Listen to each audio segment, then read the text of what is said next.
News 18 की digital नशियात में आपका खैर मकदम। मैं हूं अयूब खान के साथ मुदस्सिर कादरी। नाज़रीन, आज जिनके हवाले से बड़ी और अहम खबरों की बात करेंगे तो सबसे बड़ी और अहम खबर यह है कि ईरान और इसराइल के बीच जारी कॉन्फ्लिक्ट के दौरान जितने भी जम्मू कश्मीर के तालिब इल्म वहाँ पर फंसे हुए थे उनको सही सलामत वतन वापस लाया गया है। और इस सिलसिले में जम्मू कश्मीर की अगर हम बात करेंगे तो सबसे ज़्यादा तादाद कश्मीरी तलबा व तालिबात की थी जो ईरान में जो अपनी तालीम जो है वो हासिल कर रहे थे, और इसराइल और ईरान के बीच जो जंग हुआ था तो उस दौरान वो वहाँ पर फंस गए थे। फिर जिस तरह से आपको पता ही है कि गवर्नमेंट ऑफ इंडिया की तरफ से ऑपरेशन सिंधु चलाया गया, और उस ऑपरेशन के तहत तमाम जितने भी भारतीय नसाद के वहाँ पे तालिब इल्म थे या लोग थे उनको वापस वतन लाया गया। और इस सिलसिले के तहत जम्मू कश्मीर के जितने भी तलबा व तालिबात थे उनको भी अब कश्मीर या फिर जम्मू जो है वापस लाया गया है। और सबसे खुशाइंद बात यह है कि सभी तालिब इल्म जो है वो सही सलामत है। और इस सिलसिले में तालिब इल्मों का कहना है कि वो सरकार का काफ़ी शुक्रिया अदा करते हैं और सरकार के वो शुक्रगुजार है। और जिस तरह से ऑपरेशन सिंधु चलाया गया और ऑपरेशन सिंधु के तहत ही इन तालिब इल्मों की वादी वापसी मुमकिन हो सकी।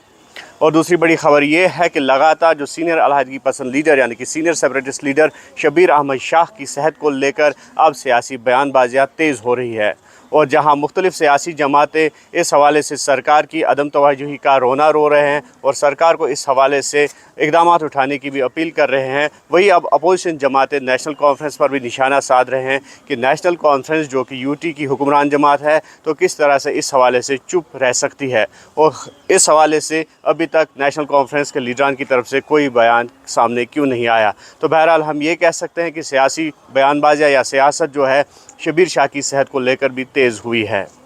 और तीसरी बड़ी अहम खबर यह है कि सालाना श्री अमरनाथ जी यात्रा 2025 का काउंटडाउन जो है वो शुरू हो चुका है, और 3 जुलाई को अमरनाथ यात्रियों का पहला जत्था यानी कि पहला काफ़िला बाबा बर्फानी की दर्शन के लिए रवाना होगा। और इस सिलसिले में तमाम तर इंतज़ाम जो है उनको मुकम्मल कर दिया गया है। सिक्योरिटी समेत जितने भी जो इंतज़ाम यात्रियों के लिए रखे जाने चाहिए थे तो सरकार का दावा है कि उनको मुकम्मल कर दिया गया है और तमाम तर इंतज़ाम जो है वो इन प्लेस रखे गए हैं। अब अगर इंतज़ार है तो वो यात्रियों की आमद का है, और जिस तरह से पहले ही जो रोड मैप है वो मुरतब किया गया है, और 2 जुलाई को यात्रियों का पहला काफ़िला जो है जम्मू से बालतर और पहलगाम की जानिब रवाना होगा। और फिर बालतल और पहलगाम के नुनवन बेस कैंप से 3 जुलाई को यात्रियों का पहला काफ़िला बाबा बर्फानी की दर्शन के लिए रवाना होगा, और वहाँ पर इस तरह से जो पहला दर्शन होगा और उसके बाद ही बाज़ाब्ता तौर पर अमरनाथ यात्रा का आगाज़ होगा। और इस सिलसिले में जैसे हमने कहा कि तमाम इंतज़ाम जो है वो मुकम्मल कर दिए गए हैं, और इंतज़ामिया का दावा है कि सिक्योरिटी समेत जो इंतज़ाम होने चाहिए थे यात्रियों के लिए तो उनको इन प्लेस रखा गया है। मज़ीद खबरों और अपडेट्स के लिए आप देखते रहे न्यूज़ 18 JKLH, और हमें दीजिए इजाज़त।